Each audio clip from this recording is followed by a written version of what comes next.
በአገራችን በተጨባጭ በስራ ላይ የዋሉ 3 የደረጃ ምልክቶች አሉ። አገራዊ የሆነው የደረጃ ምልክት አለ ለሁሉም ምርቶች የተቀመጠ የደረጃ መስፈርት ማሟላታቸው ማረጋገጫ ሆኖ የሚሰጥ።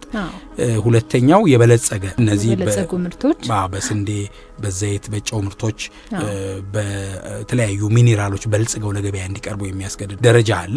ያንን ደረጃ ማሟላታቸውን ለማረጋገጥ የሚሰጥ የደረጃ ምልክት አለ።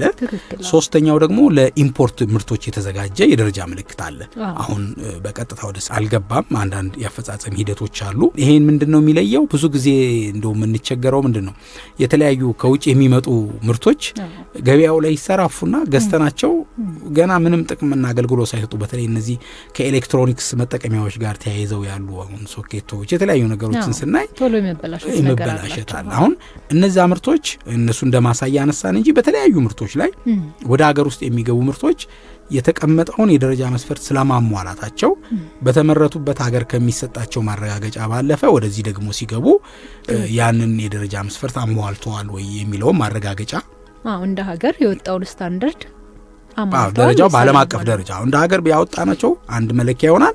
ነገር ግን በዓለም አቀፍ ደረጃ የወጡትን ምክንያቱም አንድ ሀገር የወጣው ደረጃ አልፎ ሌላ ሀገርም የሚሰራበት ምክንያቱም ደረጃዎች ሲዘጋጁ እንደ አይሶ ብዙ ጊዜ እናነሳለን ዓለም አቀፍ ደረጃ መስፈርቶችን ስለሚያዘጋጅ ገዢ ይሆናል።